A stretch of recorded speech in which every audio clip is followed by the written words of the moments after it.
कश्मीर, चित्रपटाचं ट्रेलर मी बघितलं, love story आहे, ट्रॅजेडी आहे, काय आहे नेमकं?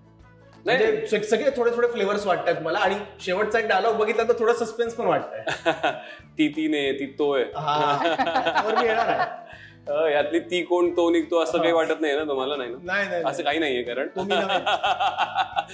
I feel it's a very feel good film. असं काही ट्रॅजेडी म्हणजे खूप दुःख, फ्लेवर्स असलेली फिल्म आहे. ती एक out and out commercial romantic film आहे. सो त्याच्यामध्ये बाकीचे फ्लेवर्स, थोडासा ह्युमर येणार आहे, थोडंसं कॉमेडी येणार आहे. त्याच्यात कॉलेज पोस्ट ग्रॅज्युएशन करता तो मुलगा परदेशात जातो, मग तिकडे काही लोकांबरोबर शेअर करून राहायला लागतो. सो तिकडची त्यांची धमाल मस्ती येणार आहे. त्याची एक मैत्रीण आहे त्याच्या स्वतःच्या मायदेशी, सो तिच्या बरोबरचे त्याचे नातेसंबंध. So it's a romantic love triangle. तर आपल्याला आतापर्यंत कळलंय, एक राधा एक मीरा, ह्याच्यात काही लपवण्यासारखं नाहीये. पण कायम सतत वाटत राहील की कधी कधी वाटत राहील ऑडियन्सला की यांनी हिच्या बरोबर जावं, हा हिच्या बरोबर बरा वाटतो.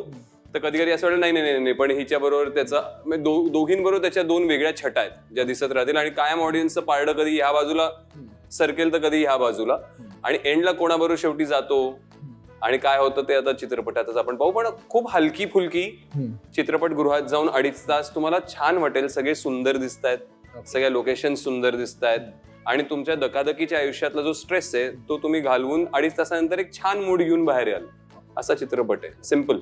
मग दोघींमधली राधा आणि मीरा नेमक्या कोण आहेत? मी त्याबद्दल मुद्दाम बोललो नाही, मला तुझ्याकडून ऐकायचं आहे. नाही, मला असं वाटतं तुम्ही त्यांना विचारा, कारण आजपर्यंत त्या दोघींनी पण याचं उत्तर दिलेलं नाही. मला माहिती पण नाहीये उत्तर. आम्ही लोकांवर सोडलंय की त्यांनी ठरवावं, सिनेमा जाऊन बघावा आणि मग त्यांनी ठरवावं. कारण दोघींच्याही प्रेमाच्या काय म्हणूया, त्यांचे एंड वेगळे होते, त्यांची प्रेमाची पद्धत वेगळी होती. तर तुम्हाला कोणामध्ये राधा दिसते, कोणामध्ये मीरा दिसते, हे ज्याचं त्यांनी ठरवावं. पण जसं कश्मीर म्हणाला तसं खूप धमाल फिल्म तुम्हाला बघायला मिळेल. आणि मला आजकाल असं वाटतं की अशा फिल्मची पण खूप गरज आहे. म्हणजे दरवेळेला प्रत्येक फिल्ममधून काहीतरी आपल्याला अशी एंटरटेनमेंट, आपण म्हणतो ना, एंटरटेनमेंट इंडस्ट्री आहे, तर एंटरटेन होण्यासाठी तुम्हाला थिएटरमध्ये जायचं आहे आणि तेवढंच डोक्यात ठेवून जा. पण मृण्मयी, राधेचं प्रेम आपण बघितलं तर राधेला श्रीकृष्णाचा प्रत्यक्ष सहवास मिळाला होता, आणि मीराचं भक्तिमय प्रेम होतं, भक्ती होती श्रीकृष्णावरची, आणि तिनं कल्पनेत स्वतः सगळं प्रेमासाठी त्याग केले आणि कृष्णाला वाहून घेतलेलं होतं.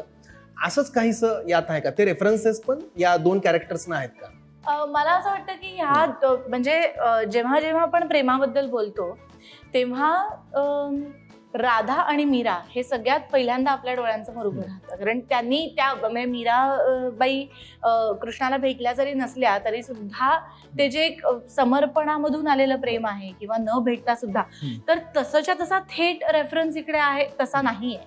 ऑब्व्हियसली आपल्याला त्या दोघींचे, कृष्णाबरोबरचे, याचं कॅरेक्टरचं नाव सुद्धा कृष्ण आहे, सीन्स बघायला मिळतात.